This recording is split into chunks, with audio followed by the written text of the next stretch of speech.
은호야, 네 원래 이름은 한유라야.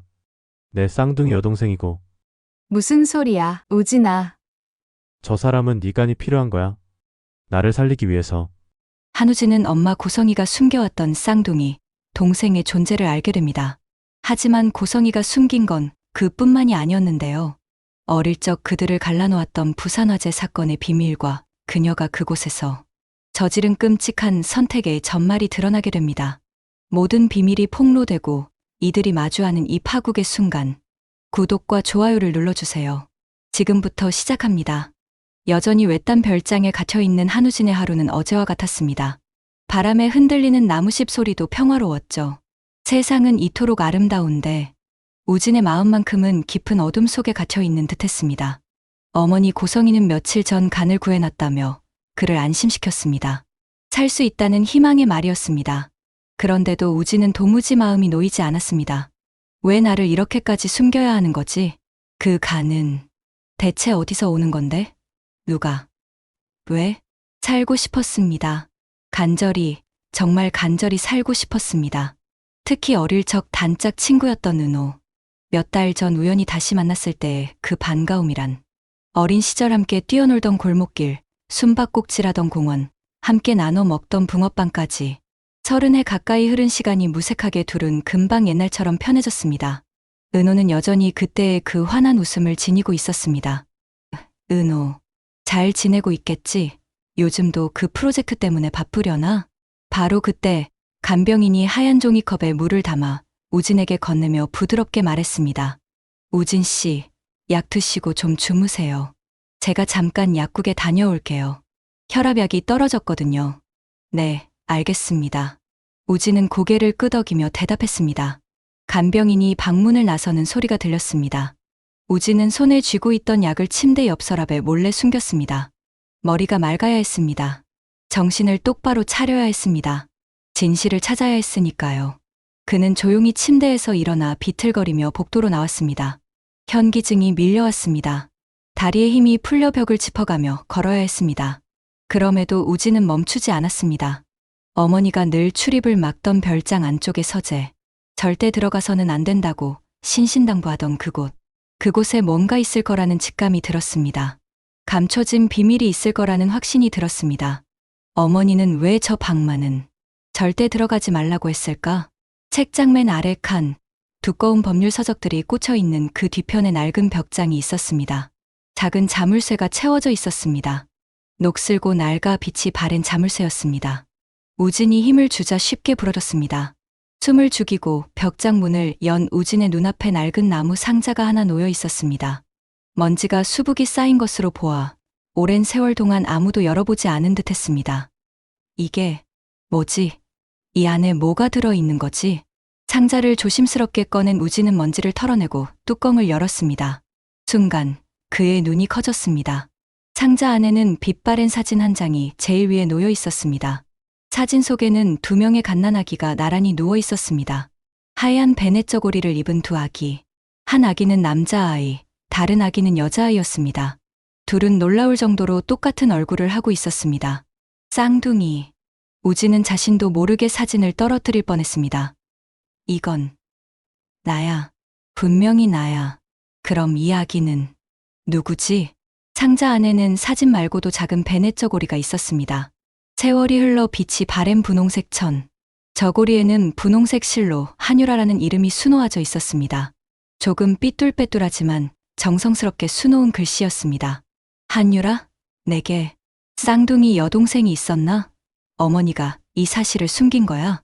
그의 손이 떨렸습니다. 어머니는 단 한 번도 이 이야기를 꺼낸 적이 없었습니다.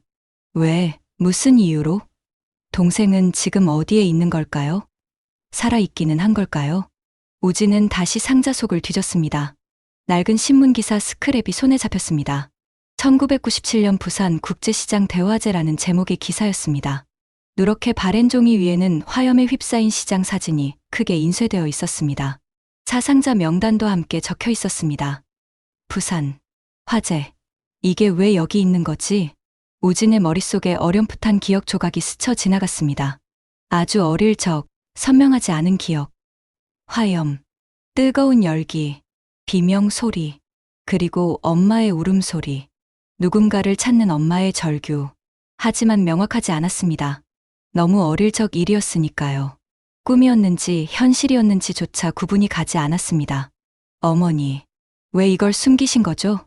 내 동생은 어디 있는 거예요? 살아있긴 한 거예요? 설마 어머니가 말한 강과 이 쌍둥이 동생이 혹시 관련이 있는 걸까요? 설마 그럴 리는 없겠죠? 다음 날 아침, 고성이는 별장을 방문했습니다. 늘 그렇듯 완벽하게 단정한 모습이었죠. 하지만 그녀의 눈가에는 지칠 대로 지친 기색이 역력했습니다. 며칠 전 은호 앞에서 잠시 드러낸 감정 때문에 밤새 불안해했던 게 분명했습니다. 계획이 들통날까봐 두려웠던 것입니다. 아들을 살리기 위한 완벽한 계획, 그 계획에 작은 균열이라도 생길까봐 조마조마했던 밤이었습니다. 우진아, 잘 지냈니? 안색이 어제보다는 좀 나아 보이는구나. 어머니. 우진은 어머니를 바라보았습니다. 어머니, 제게 쌍둥이 동생이 있었나요? 성희의 얼굴이 순간 굳었습니다. 미세하게 떨리는 눈동자, 굳어지는 입꼬리, 순간적으로 당황한 기색이 역력했습니다. 몇 초간의 침묵이 흘렀습니다. 그 침묵 속에서 성희의 머리는 빠르게 돌아가고 있었어요. 모든 것이 무너질 수도 있는 위기의 순간이었지만 굳었던 얼굴에 다시 미소를 지으며 부드럽게 말했습니다. 그 이야기를 어떻게 알았니? 서재에 들어갔구나. 어제 상자를 봤어요. 쌍둥이 아기 사진이랑 한유라라는 이름이 수놓아진 베넷 저고리. 한유라, 그게 제 동생 이름인가요? 성희는 잠시 침묵했습니다. 아들의 눈을 피하지 않고 정면으로 바라보았습니다. 거짓말을 진실처럼 보이게 하려면 눈을 마주쳐야 한다는 걸 알고 있었죠. 그래, 맞아. 넌 쌍둥이로 태어났단다. 유라는 내 여동생이야. 그럼 유라는 지금 어디에 있어요? 왜 제게 말씀하지 않으신 거예요? 그동안 단 한 번도요? 유라는 엄마가 찾아냈단다. 헤어진 지 오래됐지만 내가 아프다는 걸 알고 엄마가 필사적으로 찾아냈어. 헤어졌다니. 무슨 말씀이세요? 오래된 일이야. 너무 오래돼서 내가 기억하지 못하는. 부산에서 있었던 그 화재 사고 때 말이야. 우진의 눈이 커졌습니다. 화재. 부산. 상자 속에 있던 신문 기사가 떠올랐습니다. 그때 너무 혼란스러웠어. 엄마는 너라도 살리려고 유라를 잃어버렸단다. 성희의 눈에 눈물이 맺혔습니다. 진짜 눈물인지 연기인지 구분할 수 없을 정도로 자연스러웠습니다. 하지만 유라는 살아있었어. 다른 가족에게 입양돼서 잘 자랐어. 그리고 내가 얼마나 아픈지, 간 이식이 필요하다는 걸 알고는 유라가 내게 자기 간을 기꺼이 내주고 싶어 한단다. 뭐라고요? 우진은 멍하니 어머니를 바라보았습니다. 동생이 자신을 위해 간을 준다고? 한 번도 만난 적 없는 동생이, 함께 자란 적도 없는 동생이? 유라는 정말 착한 아이야. 내 쌍둥이 오빠를 너무 만나고 싶어하고 내가 건강해지길 누구보다 바라고 있어. 피를 나눈 가족이니까. 그러니 너무 걱정하지 마. 곧 다 잘 될 거야. 성희의 목소리는 부드러웠지만 이상한 위화감을 느꼈습니다. 뭔가 말이 되지 않았습니다. 처음 만나는 동생이 어떻게 그렇게 선뜻 자기 몸의 일부를 내줄 수 있단 말입니까? 아무리 쌍둥이라고 해도 함께 자란 기억도 없는 사이인데요. 서로 얼굴도 모르는 사이인데요. 어머니, 유라는 정말 기꺼이 그런다는 거예요? 정말로요? 그럼 당연하지. 너희는 쌍둥이잖니. 뱃속에서부터 함께였던 피를 나눈 가족이야. 유라를 만나게 해주세요. 제가 직접 이야기하고 싶어요. 고맙다고 말하고 싶어요. 아직은 안 돼. 수술 준비가 끝나면 만나게 해줄게. 지금은 조금만 기다려. 유라도 준비가 필요하니까. 성희는 더 이상의 질문을 막듯이 자리에서 일어났습니다. 서둘러 화제를 돌렸습니다. 푹 쉬어. 건강을 회복해야지. 곧 모든 게 해결될 거야. 엄마가 다 알아서 할 테니까 넌 걱정하지 마. 어머니가 나간 후 우진은 침대에 누워 천장을 응시했습니다. 살고 싶었습니다. 간절히 살고 싶었습니다. 죽음이 두려웠습니다. 아직 살아보지도 못한 인생이 너무 아까웠습니다. 하지만 한 번도 만난 적 없는 동생의 희생 위에서 자신이 살아야 한다는 사실이 가슴을 짓눌렀습니다. 유라, 한유라, 자신의 쌍둥이 여동생, 어떤 사람일까요? 어떻게 살아왔을까요? 지금 어디서 무엇을 하고 있을까요? 유라, 넌 정말 나를 위해 그럴 수 있는 거니? 아니면 그의 눈에서 눈물이 흘러내렸습니다. 살고 싶은 욕망과 죄책감, 그리고 어머니에 대한 의심이 그를 갈기갈기 찢어놓고 있었습니다. 만약 유라가 정말 기꺼이 간을 주는 게 아니라면, 만약 어머니가 또 무언가를 숨기고 있다면, 별장의 밤은 고요했습니다. 그리고 그 고요함 속에서 우진은 어머니의 목소리를 들었습니다. 고성이는 휴대전화를 들고 누군가와 통화하고 있었습니다. 우진이 낮에 본 어머니와는 전혀 다른 목소리였습니다. 날카롭고 차가웠습니다. 다급하고 조급했습니다. 윤 원장, 언제까지 기다려야 하는 거예요? 우진이 상태가 점점 나빠지고 있다고요. 우진의 심장이 빠르게 뛰기 시작했습니다. 윤 원장, 병원 관계자인 것 같았습니다. 지은호요? 네, 맞아요. 그 애가 유라예요. 제 딸이에요. 순간 우진의 숨이 멎었습니다. 지은호? 그 이름을 들은 순간 머릿속이 하얘졌습니다. 지은호. 어릴 적 단짝 친구. 몇 달 전 다시 만난 그 친구. 함께 웃고 떠들며 옛날 이야기를 나누던 그 친구. 그 애한테는 아직 진실을 말하면 안 돼요. 절대로요. 그냥 값만 받아내면 되는 거예요. 아시겠어요? 우진의 온몸이 얼어붙었습니다. 무슨 소리입니까? 은호가 유라라고요? 자신의 쌍둥이 여동생이 은호라고요? 그리고 어머니가 은호를 속이고 있다고요? 어머니의 목소리는 차갑고 냉혹했습니다. 낮에 우진에게 보여준 그 다정함은 온데간데 없었습니다. 완전히 다른 사람의 목소리였습니다. 동해? 그런 거 필요 없어요. 어차피 제가 낳은 딸인데 뭐. 수술날 데려와서 마취시키고 진행하면 되잖아요. 간단한 일이에요. 우진은 믿을 수 없었습니다. 귀를 의심했습니다. 어머니가 지금 무슨 말을 하고 있는 겁니까? 그 애가 뭘 알아요? 어차피 제가 낳은 딸이고 우진이를 살리기 위한 일인데 누가 뭐라 하겠어요? 아들을 살리려는 엄마 맘을 누가 비난할 수 있겠어요? 은호도 물렁한 아이니까 분명 이해할 거예요. 통화는 계속되었습니다. 우진은 커튼을 움켜쥔 채 온몸을 떨고 있었습니다. 하지만 이어지는 통화는 우진의 다리 힘이 풀려버릴 충격적인 이야기였습니다. 부산 화재, 그건 제가 어쩔 수 없었던 일이라고 했잖아요. 청이의 목소리가 잠시 떨렸습니다. 과거의 기억이 떠오르는 듯 했습니다. 그때 둘 다 데리고 갈 수는 없었어요. 우진이라도 살려야 했으니까. 아들을 살려야 했으니까. 우진의 눈에서 눈물이 쏟아졌습니다. 부산 화재. 그것은 단순한 사고가 아니었습니다. 어머니가 일부러 동생을 남겨두고 자신만 데려왔다는 말입니까? 선택을 한 겁니까? 딸보다 아들을 선택한 겁니까? 유라는 어차피 죽은 줄 알았어요. 불길 속에 남겨뒀으니까요. 근데 살아남은 게 신기한 일이죠. 입양됐다더군요. 하느님이 도운 것 같아 얼마나 감사하던지. 청이의 목소리는 담담했습니다. 마치 남의 일처럼 무덤덤했습니다. 하지만 이제 쓸모가 생겼네요. 우진이를 살릴 수 있으니까. 제 아들을 살릴 수 있으니까요. 우진은 더 이상 들을 수 없었습니다. 비틀거리며 자기 방으로 돌아왔습니다. 침대에 쓰러지듯 앉은 그는 두 손으로 얼굴을 감싸 쥐었습니다. 눈물이 멈추지 않았습니다. 안 돼. 이럴 순 없어. 은호가 유라였다고? 지은호. 자신의 쌍둥이 여동생. 어릴 때부터 함께 놀던 단짝 친구. 우연이 아니었습니다. 운명이었습니다. 피로 맺어진 쌍둥이가 서로를 알아보지 못한 채 친구로 지낸 겁니다. 함께 뛰어놀던 기억들이 떠올랐습니다. 은호의 환한 웃음, 손을 잡고 함께 걷던 골목길, 모든 것이 주마등처럼 스쳐 지나갔습니다. 어머니는 그 은호를 속여서 강제로 간을 적출하려 하고 있었습니다. 자신을 살리기 위해서, 자신 때문에, 아들이라는 이유만으로 선택받은 자신을 살리기 위해 딸은 희생시키려는 겁니다. 엄마, 어떻게 이럴 수가 있어요? 어떻게?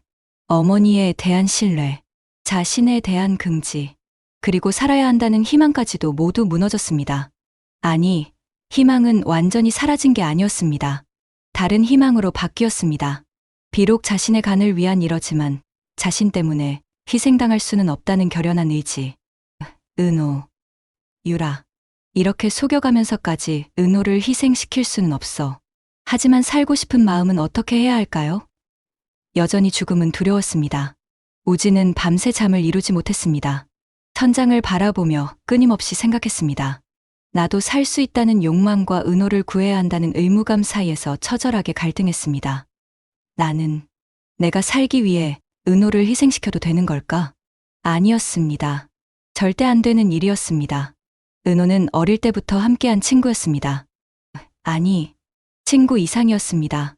자신의 쌍둥이 동생이었습니다. 같은 뱃속에서 나온 피를 나눈 가족이었습니다. 은호는 항상 밝게 웃었어.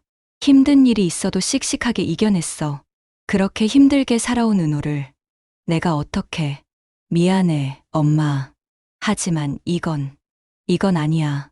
우진은 떨리는 손으로 메모지를 꺼냈습니다. 탈출 계획을 세우기 시작했습니다. 간병인의 동선, 교대 시간, 약물 투여 패턴, 별장의 구조, 담장의 높이, 모든 것을 머릿속으로 정리했습니다. 며칠이 걸렸습니다. 우진은 순종적인 모습을 보이며 약도 잘 먹었습니다. 간병인의 말을 잘 따랐습니다. 어머니가 방문했을 때도 아무렇지 않은 척 연기했습니다. 드디어 그날이 왔습니다. 간병인이 약을 가지러 1층으로 내려간 오후 3시. 우진에게 주어진 유일한 기회였습니다. 우진은 재빨리 움직였습니다. 미리 준비해둔 작은 가방을 메고 방문을 살며시 열었습니다. 담장 앞에 도착한 우진은 힘겹게 담을 넘으려 했습니다. 키보다 높은 담장이었습니다. 평소 같았으면 쉽게 넘었을 텐데 지금의 몸 상태로는 너무 힘들었습니다. 담장 너머에서 간병인의 목소리가 들려왔습니다. 우진 씨, 어디 계세요? 급해진 우진은 마지막 힘을 다해 담을 붙잡고 올라갔습니다. 약을 먹지 않아서인지 온몸의 근육이 비명을 질렀습니다. 가슴이 터질 것 같았습니다. 손에서는 피가 흘러내렸습니다. 한편 고성이는 윤 원장으로부터 급한 전화를 받았습니다. 회의 중이었는데 진동으로 울리는 전화를 보고 자리를 피해 복도로 나왔습니다. 우진이가 탈주했다고요? 지금 무슨 소리예요? 당장 찾아요. 무슨 수를 써서라도 우진이를 찾아내라고요. 경찰은 절대 안 돼요. 조용히 처리하라고요. 우진이가 진실을 알았을까? 은호에게 갈까? 만약 그렇다면 핸들을 꽉 움켜쥔 손이 하얗게 질렸습니다. 온몸이 떨렸습니다. 발을 멈춰버릴 것 같았습니다. 안 돼. 그럴 순 없어. 절대로. 내가 이렇게까지 준비해왔는데 수십 년간 쌓아올린 모든 것이 무너질 수도 있었습니다. 아들을 살리기 위한 완벽한 계획이 수포로 돌아갈 수도 있었습니다. 박진석의 신뢰를 잃을 수도 있었습니다. 현재의 부와 지위를 모두 잃을 수도 있었습니다. 별장에 도착한 성인은 차에서 내리자마자 간병인을 향해 소리쳤습니다. 어떻게 된 거예요? 어떻게 우진이를 놓칠 수가 있어요? 당신 한 가지 일도 제대로 못해요? 죄송합니다. 약을 가지러 간 사이에 불과 10분이었는데 10분이면 충분하잖아요. 찾아요. 당장 찾으라고요. 성인은 떨리는 손으로 휴대전화를 꺼내 은호에게 전화를 걸었습니다. 신호음이 울렸습니다. 1번, 2번, 3번. 은호는 전화를 받지 않았습니다. 왜 안 받는 거야? 왜? 불길한 예감이 들었습니다. 가슴이 철렁 내려앉았습니다. 혹시 우진이가 먼저 은호에게 간 걸까? 모든 걸 말해버린 걸까? 차 안에서 성인은 과거를 떠올렸습니다. 부산시장 화재의 그날, 쌍둥이를 안고 도망치다 결국 하나만 데리고 나올 수밖에 없었던 그 순간, 불길이 사방에서 타올랐습니다. 연기가 자욱했습니다. 사람들의 비명 소리, 무너지는 건물 소리, 갓난아기 2명을 안고 있었습니다. 둘 다 데리고 나갈 수 없었습니다. 선택해야 했습니다. 우진이를 선택했습니다. 아들을 선택하고 유라를 남겨두었습니다. 그날의 선택이 지금까지 이어져 온 겁니다. 내가 뭘 잘못했어? 아들을 살리려던 게 뭐가 잘못된 거야? 엄마라면 당연히 그래야 하는 거 아니야? 하지만 그녀의 눈가에는 눈물이 맺혔습니다. 죄책감과 두려움이 뒤섞인 눈물이었습니다. 핸들을 잡은 손이 떨렸습니다. 우진아, 제발 이해해줘. 엄마는 널 살리고 싶었을 뿐이야. 지은호는 사무실 앞에 서 있었습니다. 오늘따라 마음이 불안했습니다. 고성이로부터 온 이상한 문자 메시지 때문이었습니다. 꼭 만나야 할 일이 있어요. 지금 당장 사무실 앞으로 나와주세요. 대체 무슨 일이신 걸까? 이렇게 급하게. 바로 그때 멀리서 비틀거리며 다가오는 사람이 보였습니다. 헐떡이며 걷는 모습. 한우진이었습니다. 우진아, 우진아. 은호는 달려가 우진을 붙잡았습니다. 우진은 거의 쓰러질 듯 은호에게 기댔습니다. 숨을 헐떡이며 말했습니다.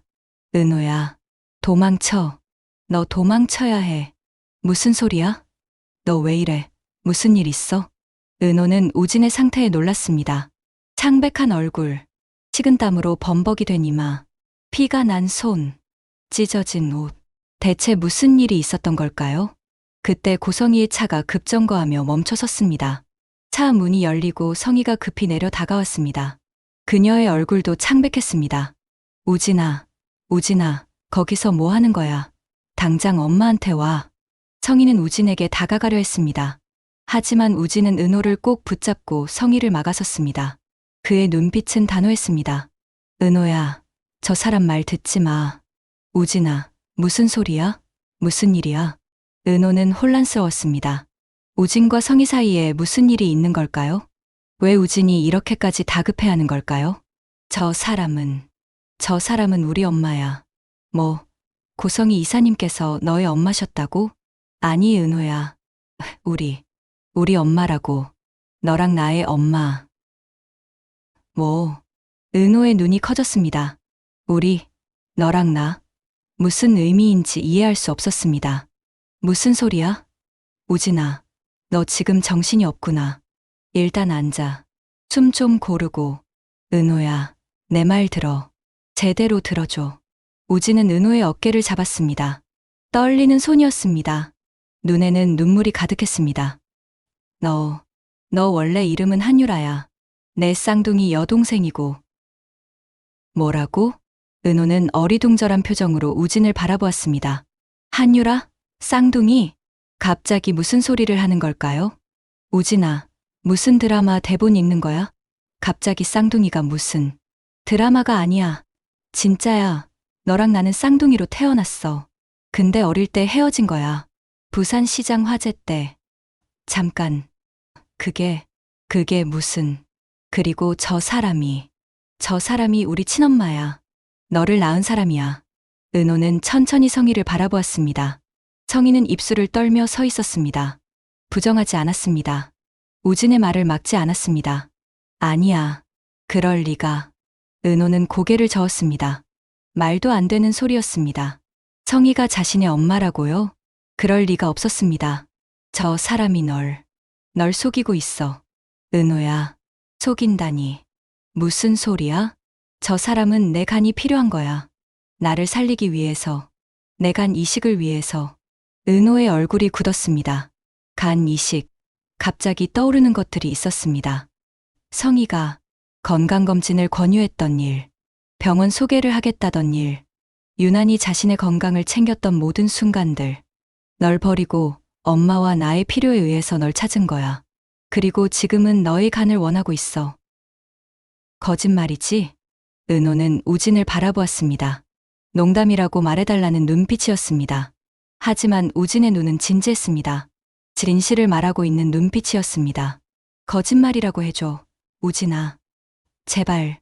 미안해. 진짜야. 다 진짜야. 은호는 다시 성희를 바라보았습니다. 성희는 여전히 아무 말도 하지 않았습니다. 부정하지 않는 침묵. 그 침묵이 곧 인정이었습니다. 설마, 정말로. 은호의 머릿속에 퍼즐 조각들이 맞춰지기 시작했습니다. 성희의 과한 친절, 잃어버린 딸 이야기, 바나나 이야기, 건강검진 권유. 모든 것이 하나로 연결되었습니다. 아니야.